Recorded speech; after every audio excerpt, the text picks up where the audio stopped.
The Battle of Hastings, 1066. Part 1 Prologue. In 1066, a fierce battle decided the fate of England, and changed the history of Europe. On Senlac Hill, near the town of Hastings, two armies faced off, Anglo-Saxons defending their homeland, and Normans under a duke with ambitions to become king, William the Conqueror.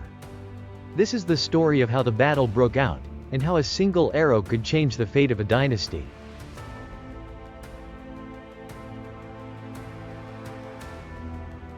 Part 2 Causes and Background. At that time, England was not the mighty empire we later knew. It was an Anglo-Saxon kingdom, where the people lived mainly from agriculture and livestock, and the rule relied on local earls. In early 1066, King Edward the Confessor died. He left no children, nor an official successor. The throne became a void that all of Europe coveted. The English aristocracy quickly crowned Harold Godwinson, Earl of Wessex, the most powerful man in England, as king.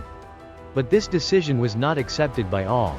On the other side of the English Channel, Duke William of Normandy also claimed that King Edward had promised him the throne. And Earl Harold had even sworn allegiance in front of him. Duke William of Normandy considered Earl Harold of Wessex a traitor, and declared, "The throne of England belongs to me." From the far north, Harald Hardrada of Norway, the legendary Viking warrior, also made a claim. He cited an old treaty between the courts, claiming that the throne of England should belong to him. So there were three claimants to one throne, and so the bloody struggle began.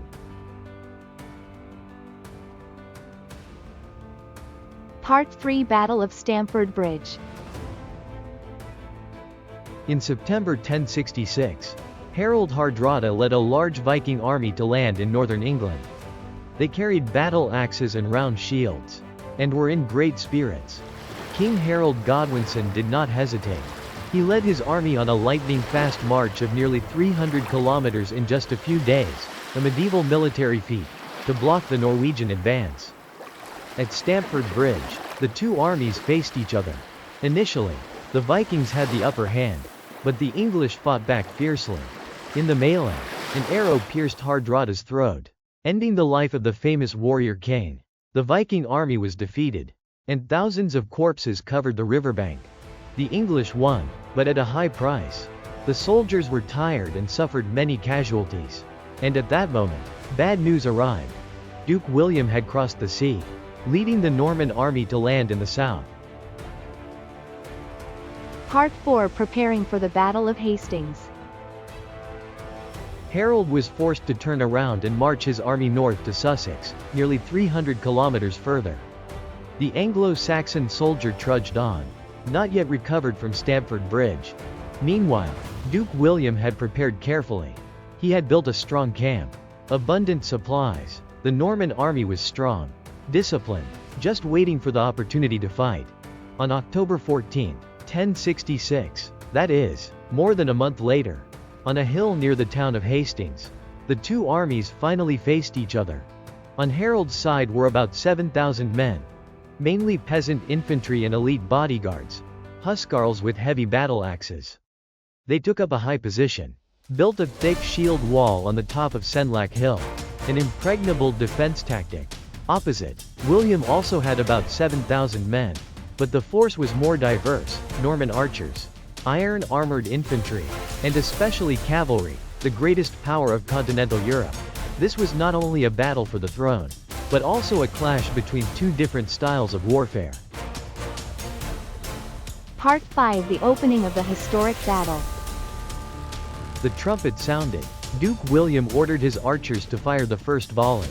Thousands of arrows rushed up the slope, but the Anglo-Saxon shield wall still held firm. Then the Norman infantry charged, followed by the armored cavalry.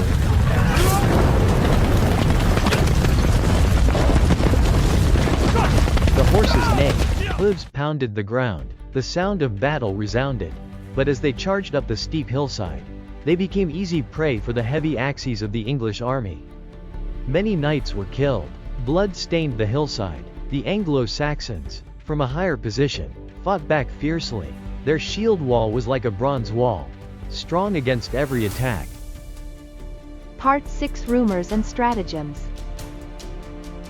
In the midst of the fierce battle, rumors spread that Duke William had died. The Normans were shaken, and some fled, but William was not dead. When he heard this, he took off his helmet and rode across the battlefield, shouting, "I am alive. All my men, charge with me." It was at this moment that the Normans' morale was lifted. William immediately launched a vicious plan, pretending to retreat. The Anglo-Saxons, thinking that the enemy had broken their formation, eagerly pursued them down the hill, and they did not know that they had fallen into a trap. As soon as the shield wall was stretched, the Norman infantry turned around and counterattacked, with 2 wings of cavalry suddenly charging out. The Anglo-Saxon ranks cracked. The soldiers fought back frantically, and they fell in waves. But the Anglo-Saxon spirit was still very resilient. They were determined to fight to the end. Part 7 The Death of Harold. The battle was coming to a close. Duke William decided to strike the final blow. He ordered his archers to shoot high, so that the arrows would fall straight down behind the shield wall. A fateful arrow pierced Harold's eye. The king fell in agony. His armor dyed red with blood. The death was like a thunderclap that tore apart the Anglo-Saxons' morale. The shield wall collapsed. The Norman cavalry poured in, killing fiercely. When the sun set, there was only the sound of wailing and corpses strewn across the ground on Senlac Hill. And blood stained the foot of the hill red. Part 8 Aftermath and Legacy. After the Battle of Hastings, Duke William led his army straight to London. On Christmas Day 1066, he was crowned at Westminster, becoming King William I, William the Conqueror. This event not only changed the throne, but also shaped the future of England. The Normans built strong stone castles, imposed laws, and introduced the Norman French language into the court. The entire Anglo-Saxon aristocracy was replaced. The Norman language mixed with Old English, gradually creating modern English. From here, England entered a new era, tied to the European continent, but also began the journey to become a powerful nation. Part 9 The End. More than 9 centuries have passed. If you come to the town of Battle, where blood once flowed like rivers, you will see only green fields and quiet skies. But that land still remembers the battle that shaped history.